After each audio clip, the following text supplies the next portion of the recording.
How did it happen? Well, the magical run certainly starts with their defense. Last night, able to pressure Drake Maye 19 times, and it felt like it was at least twice that many.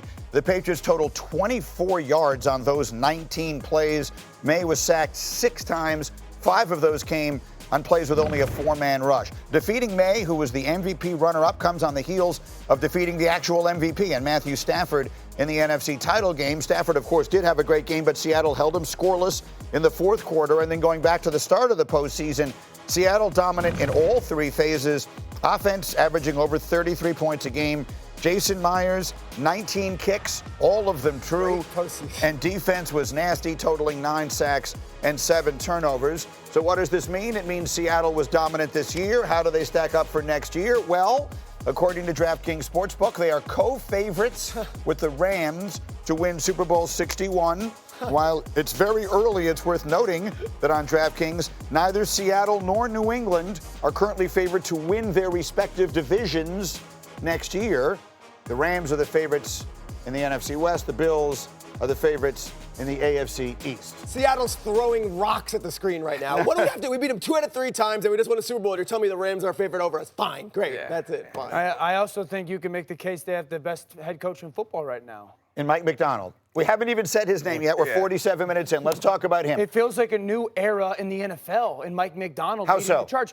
Because you're watching this head coach that is a defensive-minded head coach, so they have these old-school defensive principles with physicality and blocking and tackling, while also being X's and O's scheme diverse. Yeah. And so there's this perfect combination. Is he the next Bill Parcells or Tony Dungy or Mike Tomlin or Bill Cowher, where this defensive-led head coach and organization is now once again reigning in the NFC and certainly in the NFL. I think what I'm hearing from Dan, and I agree with this wholeheartedly, is like it comes back to foundational things in that when football was first started, like you were a football player, and we got more and more specialized. And I think this defense has done a different thing where they've gotten a little bit more general, and these guys are really good at a lot of different things. The flexibility is what makes it simple for them, and then it's complex for the defense because of what they're doing. And I'll push back on one thing that you said, Dan, is that it's like bringing in a new era. Like, no, the best coaches in football have been defensive coaches. So, that's not new. No, the only point I was making with that was, like, it felt like 6 or 8 years ago it was the offensive coaches leading the way. And now it feels like, last year with Philadelphia. So, like in a scheme standpoint, this offseason is going to be the offensive coaches trying to figure out what to do with these defenses that they're seeing now when it hasn't been like that in a while. He was the last coach hired of that cycle, and there were several. He was the last one. He didn't play college football, didn't play pro football. And he makes them hit in OTAs. He makes them hit in training camp. Like, it's a different approach, and he's a different type of archetype than we've seen. He now becomes the 3rd youngest head coach to win a Super Bowl. The other 2, younger than him, were Mike Tomlin and Sean McVay. And I don't remember the last time that a head coach got less attention, less discussion than Mike Macdonald during this Super Bowl run. People haven't talked about him. They haven't acknowledged him. We're talking about him here. However many minutes into the show. 49 minutes into the show. It's because y'all hate defense, that's why. and it may just be, but he is one of these great young coaches. And by the way, back to John Schneider, Mike Macdonald's wife was a cheerleader in Washington. Her family was from Washington. He flew out across the country to Seattle, and the reason he took the Seattle job over Washington, which was calling him, was because his belief in John Schneider and the team he could Well, let's make the bigger picture point here, though. They hired Mike Macdonald. Every NFL team is trying to hire the young Sean McVay. Literally every team in the NFL is just trying to clone Sean McVay. They want to put him into a copier and spit out copies of him, and they just keep hiring guys who look like him and coach like him and do what he does. That's the problem. Like, you have to find the new guy because nothing about Mike Macdonald feels like he's not super personable in the way that Sean McVay is. Like, different guys coach and have success in different ways. The idea that you can follow someone else's blueprint, I think, is the fool's errand. You find a guy who's authentic and legitimate leader, you give him the support that he needs. Neither Mike Macdonald or Clint Kubiak are going to be hosting like Jimmy Kimmel anytime soon. That's probably true. The defense really made it a tough night for the runner-up for MVP. He had 3 turnovers, 6 sacks, and a total QBR of 16, the worst in any start of his 2-year career. Here was Drake Maye after the game. My shoulder feels, I shot it up, so not much feeling. It was good to go, and it felt all right. Did you feel like your shoulder limited you in this playoff run? I think it'd be hard to say that. I was feeling good enough to be out there. If I'm out there, I wouldn't put the team in, harm's way to not be, myself, and just didn't make plays tonight.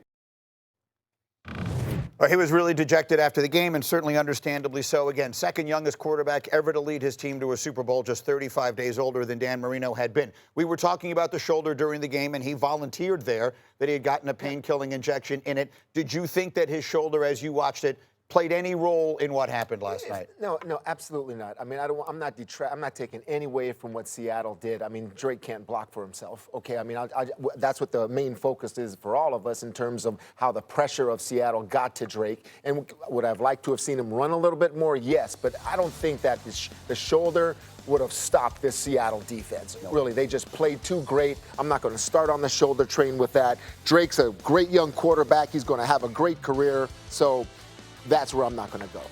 He is a terrific player. He was the runner-up for MVP for a reason. The reality is, however, Nick, I agree with what you said. In this postseason, the Patriots played around him, which was not indicative of what his year was. And maybe that's just the way they felt they could, because they knew the Chargers wouldn't score a lot of points. The minute the game against Houston started, you realized just let C.J. Stroud throw them right out of that game. The Denver game, they're playing against Jarrett Stidham, and then in the conditions. And then last night was really the first time they needed a big performance from the quarterback. So did the way he played in these last 4 games change anything about your impression of Drake Maye? Absolutely. It's hard not to. I think had he played as well as he did, second runner-up, and lost in the first round of playoffs, I would be fine with hey, it was his first time. He'll be back. And it's seeing it 4 times in a row. And if we're not going to say it's about injury, I think we have to look at Drake Maye and say that he's not quite as great as we thought he was yet. He will get there maybe, but I think honestly a lot of the criticism needs to fall on Josh McDaniel, because I go back and watch that tape. I can think of 2 off the top of my head throws that just Drake Maye missed. The rest of it, he is under duress and no one is open. And that to me is you have to have a plan. And what was more frustrating about it, seeing it that last night, was because through the course of this playoff, they've had the same problems, and they haven't been able to figure out an answer for it with their coach. Yeah, let me say this real quick to that run. Why I said the entire playoff run, why it reminded me of 2001. Mm-hmm. 2001 championship team, Brady only threw for 1 touchdown. The entire playoff run. Right. Okay, and that's where, I think that was similar. The team was with Drake. I mean, defensively they were playing. Last night at halftime, I think it was 9-0 or 12-0, something like that. 9. That's the game. That's what they wanted. Yep. That's the game that they wanted, but they just couldn't hold on. Schefter, get in. If you look at what the Patriots went through this postseason, it felt like Drake Maye was under siege every single game. And you're talking about whether he regressed. I feel like the offensive line didn't do a great job of protecting him. And that's an area that this team has to address and figure out during the offseason. Because he was battered. I guess I want to clear one thing up. I'm not saying that he regressed. I'm saying that we saw him play MVP-level football and then not. So, I look back at Jaden Daniels last year. Regular season, MVP-level football. You get him in the playoffs, same damn dude the whole way through. So that's all I'm saying is that these benchmarks that you have to clear, he cleared them all, and then he didn't. Rex, and I'll say this too, you were a defensive coach, but I'm looking at the offensive side of it and Josh McDaniels, and he's one of the great offensive coordinators in history, and nothing changes that. But when the exact things you know are your weakness are the things that kill you in the Super Bowl, someone like me wonders, why didn't you have something ready for this? Whatever it is, put more offensive linemen up there, chip, do whatever other things it is that can't. It looked like they had no answer. Well, the problem wasn't Josh McDaniels. The problem was Mike Macdonald. You got a guy that actually knows what the hell he's doing and how to attack you, know exactly what he's getting, what your weaknesses are, and he exploits it. That guy did you want to talk about a master class in a coach? Yeah. That's it. It wasn't just say, all right, we're going to let our front 4 rush the passer all the time, get a lot of sacks. No, they wanted to dominate the game. How do you dominate the game? You dominate with your front 4 rushing the passer. You also dominate with simulated pressures. You also dominate with 0 pressures in fire zones, in traps, all that type of stuff. That's how you dominate. You don't just dominate with your front 4. Mm-hmm. Even though the front 4 is going to rack up the plays, that's only after the fact you put a time, you sped this clock up in this kid's head. I don't care if it's Drake Maye or Tom Brady or anybody else out there. They weren't winning that game because of the job that Mike Macdonald did as a coach, and those players are hired killers. And that's what it took right there. That's what it looked like. That's the way they were dominant. I agree with quick. Yeah, I agree with you, but the Rams moved the ball and put up numbers on them in 2 games. This defense is not unbeatable. I know that the Patriots don't have what the Rams have, but we talk about how great this defense is. They're great, but they needed to be able to do something. Yeah, but I need to leave it there for a second. Yeah. So for those who are wondering, because people associate me obviously as a fan of the Jets and are wondering how Jet fans feel, I can only speak for myself, but I don't know a single fan of the Jets who's not thrilled for him. Absolutely. Who's not absolutely thrilled for Sam Darnold.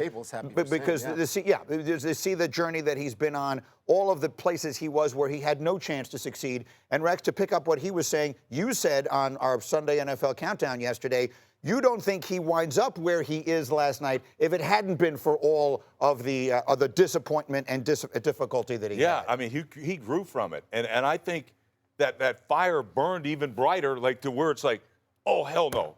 I know I can do this. And I'm just going to keep driving. And I keep going back to that Ray Robinson quote. You know, to be a champion, you got to believe in yourself when nobody else will. Mm-hmm. It's not that Tedy Bruschi believes in you, Nick believes in you. No, you better internally believe in yourself. Yes, and that's what this kid does. And then that's why you got to be so proud for this kid. Yeah, so oh, my God. So happy for Sam Darnold. He said after the game also, I wasn't at my best tonight, but he didn't have to be tonight. No. But this is a world champion now where these playoff games, I mean, he had to be at his best in the NFC Championship game when he outdueled Matthew Stafford and sliced up the Rams. Yep. Bam, he did that. And then you get to this game right here, and Kenneth Walker's my guy, so now let me give it to Kenneth Walker. That's what I do. But then when is my chance? My chance here is this A.J. Barner touchdown here where after all of that Kenneth Walker's done, all you've scored are field goals in the game, 4th quarter. Now, these linebackers, they're knowing that the run is coming. They're coming up in the line of scrimmage, and then Sam's like, now I got you. This is all my team needs for me, this game, and he did it. And it comes after the sudden change, you know, which so frequently seems to happen. That touchdown was big, but I think the bigger thing was all the interceptions that he didn't throw. Yes. Yeah. All the interceptions that he didn't throw, because it seems clear, the more we talk about the way that the Patriots played this entire postseason and the way that they approached this game, the Patriots, they figured their only chance of winning was to wait for the opposing quarterback to give them the game. And it happened in their last 2 games. They didn't do much offensively. They were trying to play conservative, and the opposing quarterback made the one mistake against the Broncos. Like and then Stroud made the 5, 6, 7 mistakes that you needed to have. The thing that Sam Darnold did in this game was not make the mistake. Early in the game, there were some throws. Yes, like that one. That I had to hold my breath. Yeah. But for the most part, he didn't. And the big one was the sacks that he avoided. Not getting sacked, not giving a turnovers, not killing drives as a result of it. Like he managed the hell out of the game, which I know feels like an insult, but it's not. When they're looking at you like, this is our only chance of winning, you recognize it and then adjust your game. He did it throughout the postseason. Yeah. He failed to make mistakes throughout the postseason. Unbelievable. And when we talk about this Seahawks team, I know we'll remember the defense, but Sam Darnold really became the story of this postseason. Absolutely. His story, his resurrection, his redemption story. And so where does the turnaround rank all time? Well, it's one of the great turnarounds of all time. And I think it speaks to the dysfunction that he went through with the Jets and the Panthers. But there are other quarterbacks that have also had incredible redemption stories. Kurt Warner was in the Arena League, bounced around the NFL, stocking supermarket shelves, and went on to win the Super Bowl MVP. Johnny Unitas is another one that you brought up, Rex. So there are great stories. This is the most recent great love it. I love turnaround it. of all time. This has got to be my favorite here because Sam Darnold went from seeing ghosts to seeing his reflection in the Lombardi Trophy. Yeah. I mean, all the way from there because that's rock bottom all the way to the top of the mountain here. I think he grew so much, too, because if you're going to go out there and play as a young quarterback, you put it on yourself. How many times? Like, I got to be the guy. Right. I've got to be the guy that makes plays. No, you know what he did? He's on the sideline watching the game like we were like, whoo, they got no chance over there. As long as I just got to protect protect the football. And that's what he did. And that's why you saw him. He was ultra-aggressive early in the game. And then what happened? Oh, no. Yeah, he felt the game he was in, right? My guys. Yeah. And that's what the great thing is that he also learned about as a champion. It's a we thing and an us thing. And it's all about winning. It ain't about how many yards you throw for and all that. And style points, to hell with it. And that's what this kid learned. I happened to be at the Masters a few years ago where Josh Allen and Sam Darnold were there, and they're together. And the fans were mobbing Josh Allen, and most of them were ignoring Sam Darnold.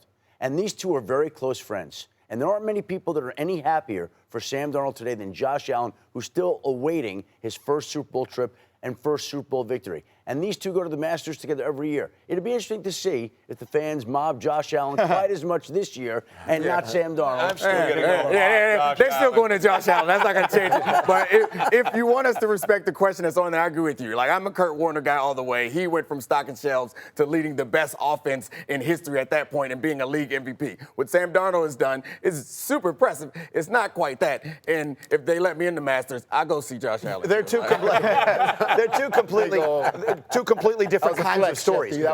Kurt Warner was not the third pick in the draft who looked like he was a bust and then all of a sudden resurrected. Came out of nowhere. He came out of literally nowhere. Never tried something new. And you finally got me to understand what their strategy was in this game last night and why, for most of the night, it actually was working. Yeah, because as it was going along, the defense was still complementary with that offense. They were struggling, but they were holding them to field goals. So 3 drives for the Seattle Seahawks, it's 3, it's 6, it's 9-0, it's 12-0. You're still in that football game greatly. Nick, what they're waiting for, they're waiting for the other quarterback, like you said there, to be that MVP for them and throw them that interception. Yeah. I've been critical of Josh McDaniel this morning because of the offense, but I do think that one of the things that you see from New England is we all pay lip service to how important each side of the ball is and special teams is, and we all actually think like offense is the most important. They genuinely go into these games like we are going to win this with our defense. That was made clear in the second half when they had a 3rd and 1 and they punted it away. Yeah. They felt that they had, and we all were like,